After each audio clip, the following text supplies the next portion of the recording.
Assalamualaikum warahmatullahi wabarakatuh. Nama diberi Nurul Balkis binti Muhammad Azman. Dan insyaAllah pada hari ini saya akan membentangkan tajuk hadis maudhu'. Nantikan. Jadi sebelum kita memulakan perbincangan kita tentang hadis maudhu', adakah kalian tahu apa itu hadis maudhu'? Tidak kan?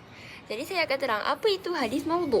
Jadi hadis maudhu' ni dari sudut bahasa, maudhu' berasal daripada perkataan wada' yang bererti letak, jatuh atau rendah.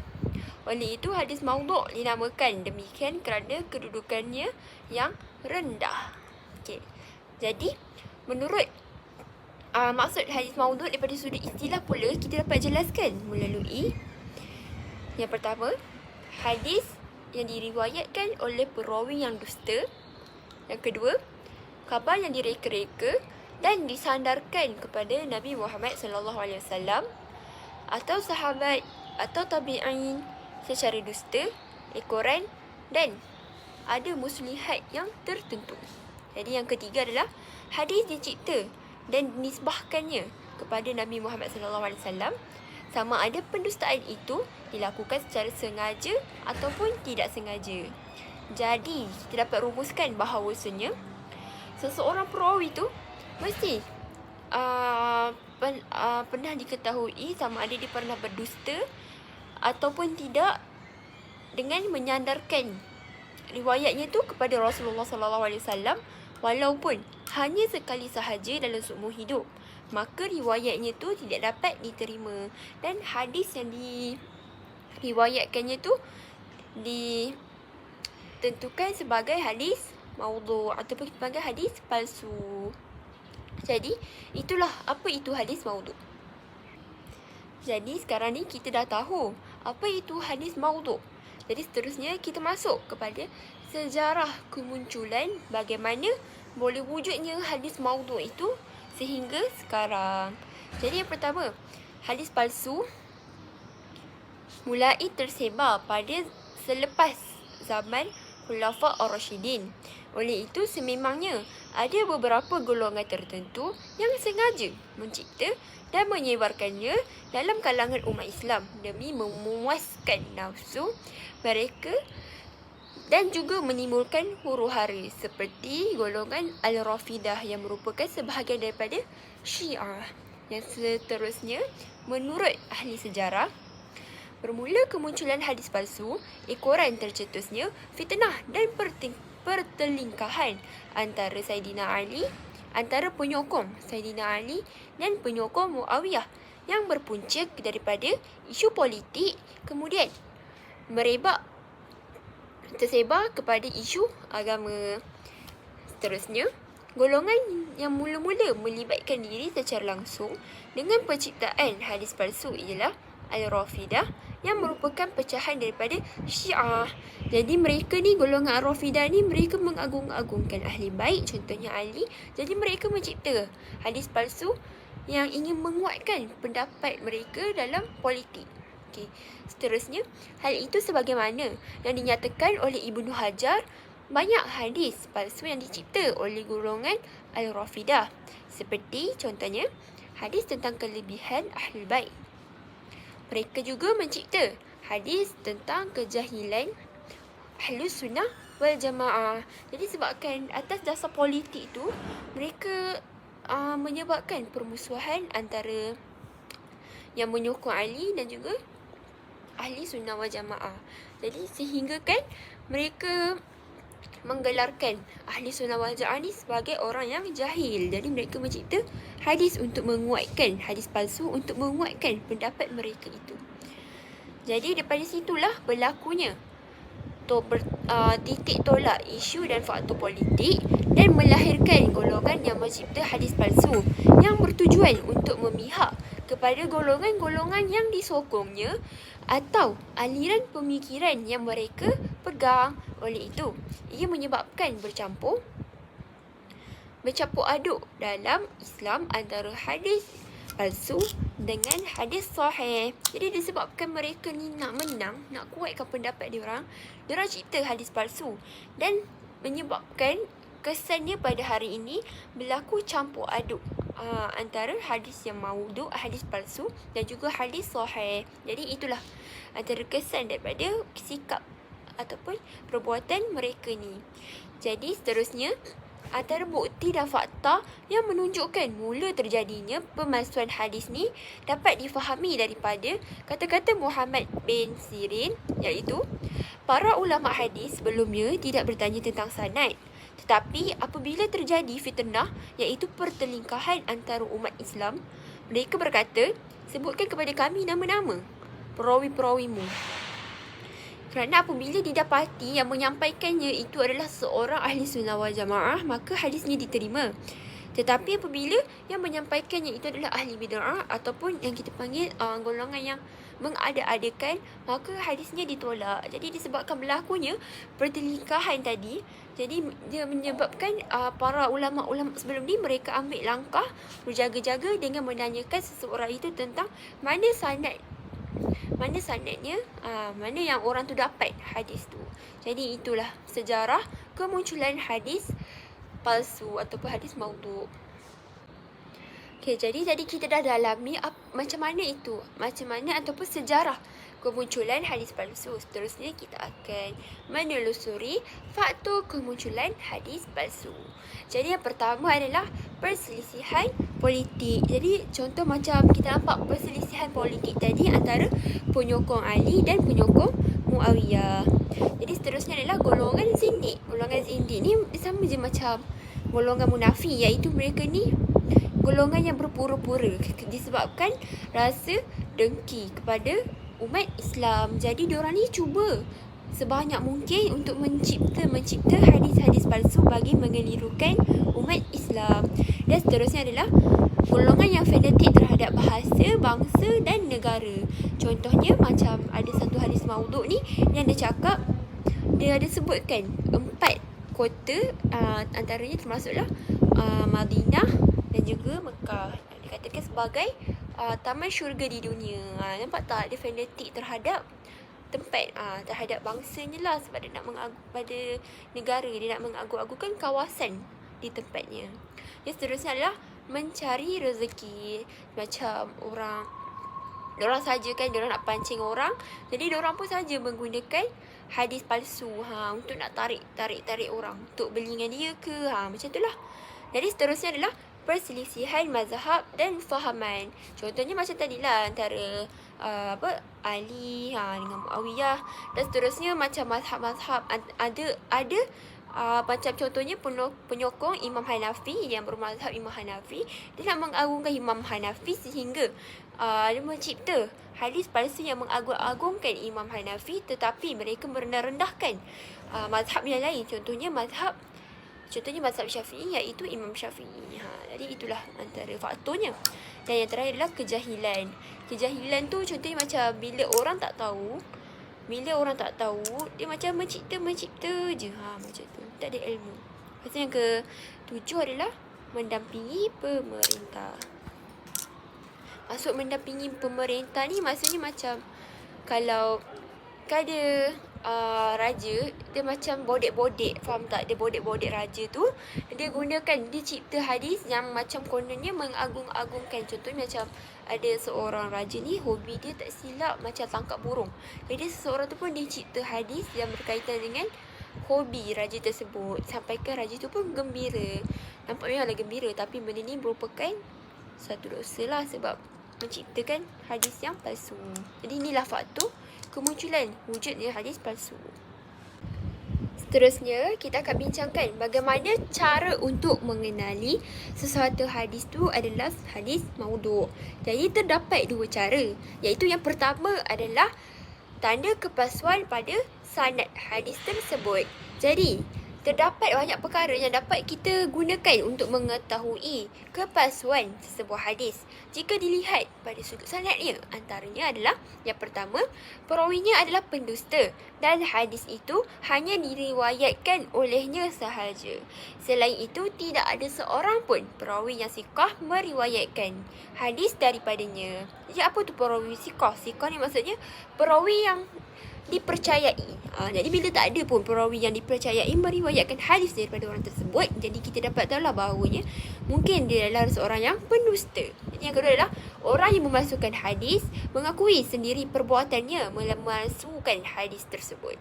Jadi dengan kata lain, perawi berkaitan tu dia mengakui lah dia pernah memasukkan hadis. Jadi dia dah confess, jadi dah tahulah memang betul hadis tu hadis palsu. Yang ketiga adalah terbongkar pendustaan orang yang meriwayatkan hadis tersebut. Di mana Al-Iraqi berkata, ada seseorang menceritakan sebuah hadis. Dia mengaku bahawa mendengarnya dari seorang syekh pada tahun sekian.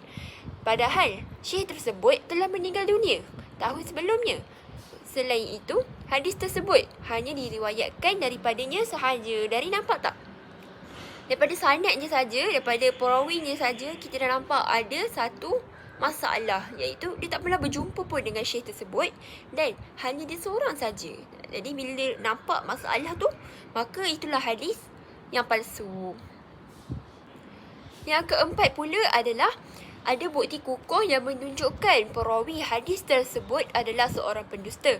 Sebagai contohnya, ada kenyataan bahawa dia seorang Syiah yang fanatik terhadap golongannya. Kemudian dia meriwayatkan hadis yang mencela para sahabat dan mengagungkan Ahlul Bait. Nampak tak daripada situ? Kita dah nampak lah bila nampak ada Syiah, ada fanatik, kita dah nampak ada masalah kat situ. Jadi maka hadis tu pun hadis maudhu'. Jadi yang kelima adalah ada petunjuk yang mengukuhkan ada pendustaan, iaitu pereka hadis maudhu' dan orang yang didakwa dia mengambil hadis tersebut tidak pernah sezaman atau tidak pernah bertemu atau tidak pernah pergi ke tempat hadis itu diambil. Maka boleh dikatakan sebenarnya orang yang pereka hadis maudhu' ni, kan dia kata dah ambil hadis tu daripada orang lain, tapi sebenarnya faktanya dia tak pernah berjumpa pun, dia tak pernah bertentangan muka pun. Jadi di situ dah nampak lah memang hadis tu hadis maudhu' sebab tak sampai dia punya kesinambungan sanad dia tu tak sampai. Jadi yang terakhir sekali adalah sikap atau keadaan perawi juga merupakan tanda kepalsuan pada sanad. Contohnya kalau perawi ni ada sifat dia suka menipu, dia suka buat jahat, dia boleh merosakkan lah dia punya tahap taraf dia untuk menjadi perawi tersebut. Jadi inilah antara cara kita nak tengok hadis tu maudhu' berdasarkan pada sanadnya. Jadi seterusnya kita pergi pula kepada cara yang kedua adalah dengan melihat tanda kepalsuan pada matanya. Jadi pertama adalah hadis yang menunjukkan ganjaran pahala besar untuk amalan atau perbuatan kecil, ataupun hadis yang menyebutkan tentang ancaman begitu dahsyat akibat dosa kecil, ataupun hadis seumpama ini banyak dijumpai dalam kalangan ahli sufi. Maksudnya dia mungkin dia nak buat dia nak mencegah keburukan, tapi dia macam melebih-lebih. Faham tak? Dia macam melampau-lampau dia punya ni. Contohnya macam solat sunat dapat pahala 1000. Nampak tak? Dia macam lebih-lebih sangat kan. Itulah dia antara tanda-tandanya pada isi hadis tersebut. Jadi kedua adalah menunjukkan erti yang tidak betul dan menyalahi akal waras, bahkan ia tidak dapat ditakwilkan. Ataupun pada kata lain, makna hadisnya adalah rosak. Maksudnya maksud hadis tu pun tak sampai. Akal manusia macam tak boleh brain benda tu. Macam benda ni macam tak betul. Macam tu. Lepas tu yang ketiga adalah menyalahi panca indera serta sudut hakikat. Maksudnya kan panca indera manusia macam biasalah melihat semua ni kan. Tapi bila satu hadis tu dia macam melebihi daripada kita punya panca indera ni, jadi dia menunjukkan lah dia punya ketidaklogikan dia tu. Macam tu. Lepas tu yang kelima adalah menunjukkan ada percanggahan dengan maqasidu al-syariah dan apa yang disarankan oleh syarak. Maksudnya hadis tu dia ada percanggahan dengan syarak. Nampak tak? Dia ada percanggahan lah dengan maqasidu syariah tu yang ada 5 perkara tu. Lepas tu dia bertentangan. Maksudnya ada berlakulah pertentangan, percanggahan daripada segi syarak. Itulah dia. Seterusnya, tanda kepalsuan yang keenam adalah terdapat percanggahan dalam bidang perubatan dan dalam fakta sains. Sedangkan macam kita tahu Islam ni selari dengan sains dan perubatan. Jadi bila terdapat pertentangan tu, kita dah nampak lah sebenarnya hadis ni hanya direka oleh orang yang jahil, hanya mengada-adakan. Jadi yang seterusnya adalah hadis menyatakan tentang tarikh tertentu dan pelbagai. Contohnya dalam hadis tu dia specify lah, dia specifykan macam bulan ni buat amalan ni je. Macam bulan ni buat amalan ni je. Nampak tak, dia tetapkan macam tu. Lepas tu yang ke-8 adalah terdapat percanggahan jelas dengan dalil Al-Quran dan hadis sahih. Okay, jadi dalil Al-Quran ni merupakan kalam Allah. Kalam Allah ni memang tak ada apa yang boleh lawan, walaupun hadis. Jadi bila dah berlaku pertentangan dan percanggahan daripada hadis tu dengan Al-Quran, kita dah nampaklah hadis tu memang hadis palsu. Dan bila hadis tu juga bertentangan dengan hadis sahih, iaitu hadis setingkat kualitinya paling tinggi sekali dalam level hadis, maka hadis itu juga hadis palsu. Dan terakhir sekali, gaya bahasa yang lemah, juga pengertian yang tidak sesuai dengan taraf Nabi, ataupun dengan kata lain, ia menunjukkan kecacatan sudut bahasa serta keseniannya. Okay, nampak tak? Macam kita nampak dalam hadis ni, Rasulullah macam gunakan ayat-ayat mudah je, ayat-ayat yang senang. Tapi bila hadis tu, dia gunakan ayat melirik-lirik, tapi orang tak faham-faham. Nampak tak? Macam kepelikan lah pada hadis tu. Jadi maksudnya hadis tu hadis apa? Hadis maudhu'. Macam tu. Nampak tak, kita dah nampak sebab gaya percakapan lain dengan Rasulullah. Lepas tu ada pula tiba-tiba dia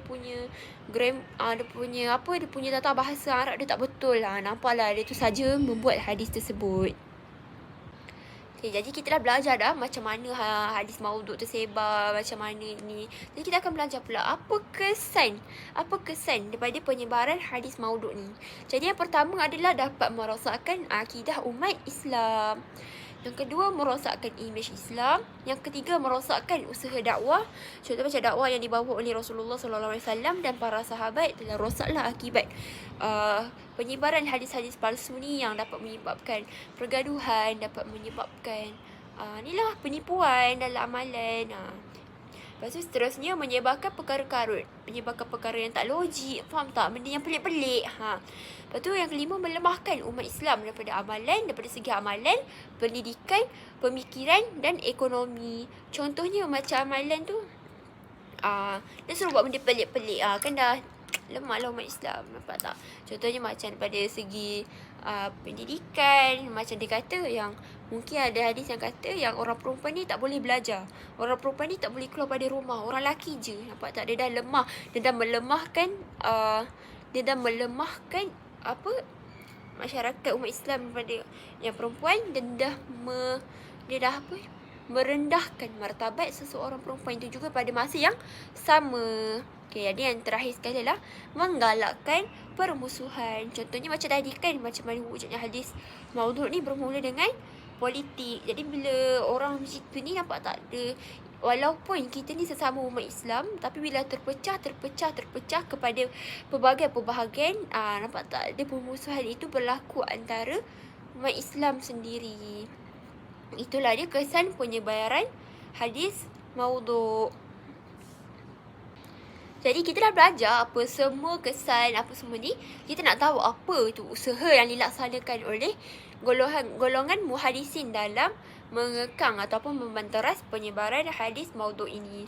Jadi kita tengok yang pertama adalah para muhadis ini telah bertindak mencegah dari pokok pangkal lagi penyebaran hadis maudhu'. Ini dengan menegur terus orang yang didapati menyebarkan hadis maudhu'. Contohnya macam kisah Imam Amash telah menegur seorang yang menyebarkan hadis menggunakan namanya, sedangkan mereka tidak pernah berjumpa sama sekali.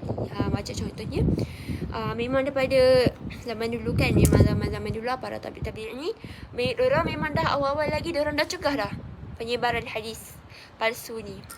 Walaupun sekarang ada, tapi mungkin tu sisa-sisa. Bayangkan kalau diorang tak cegah daripada awal, memang banyak sangatlah penyebaran hadis maudhu' dekat antara umat Islam ni, dah sangat membahayakan akidah.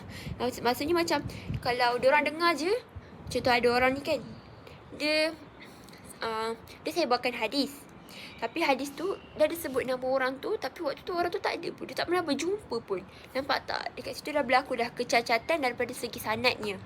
Okay, seterusnya adalah para muhadis ini mereka bertindak melakukan pembukuan kitab hadis yang dilakukan, serta menapis hadis-hadis maudhu' yang terdapat dalam kitab-kitab yang sebelum ni telah dilakukan dari semasa ke semasa bagi memastikan hadis-hadis maudhu' tidak tersebar kepada masyarakat dan umat Islam yang akan datang, iaitu kita. Jadi macam selepas dah habiskan para zaman para sahabat, para tabi'in.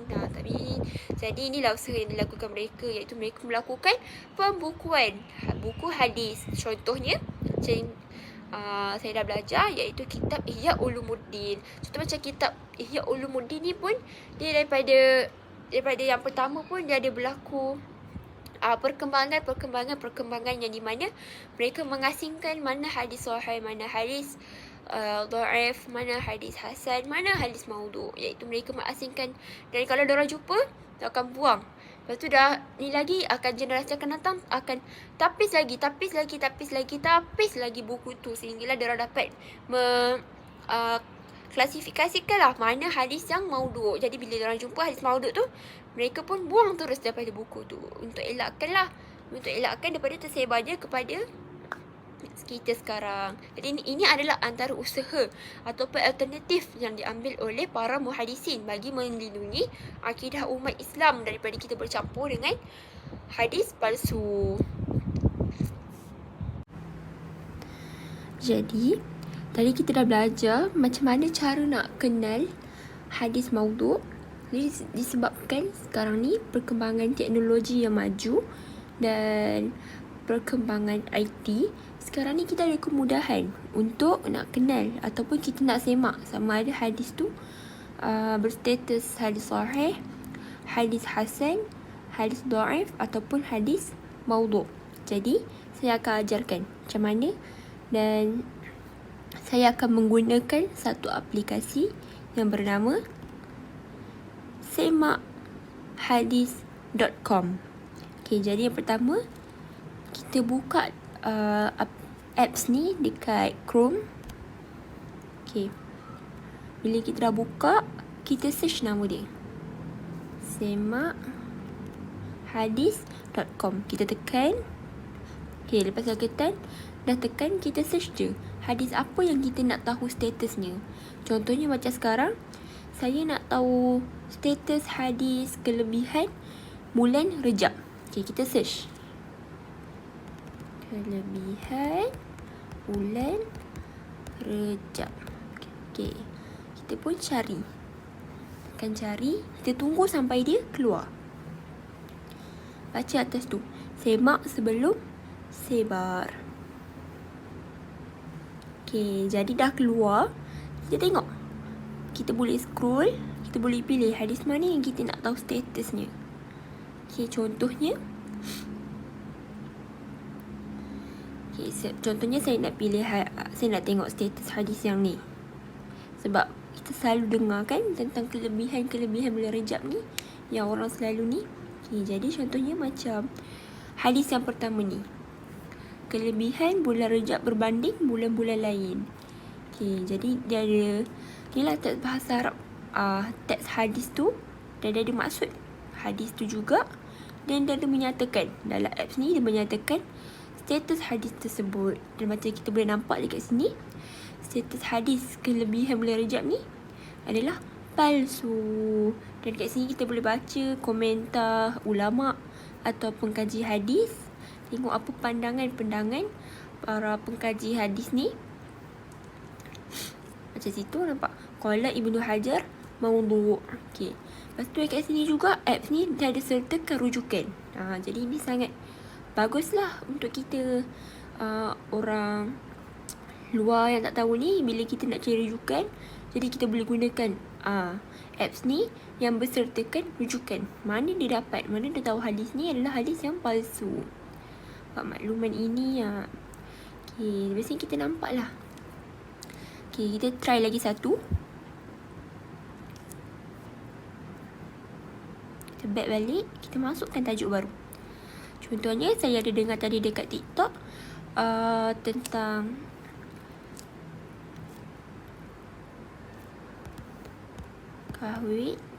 berkahwin sebelum haji. Okay, kita tunggu.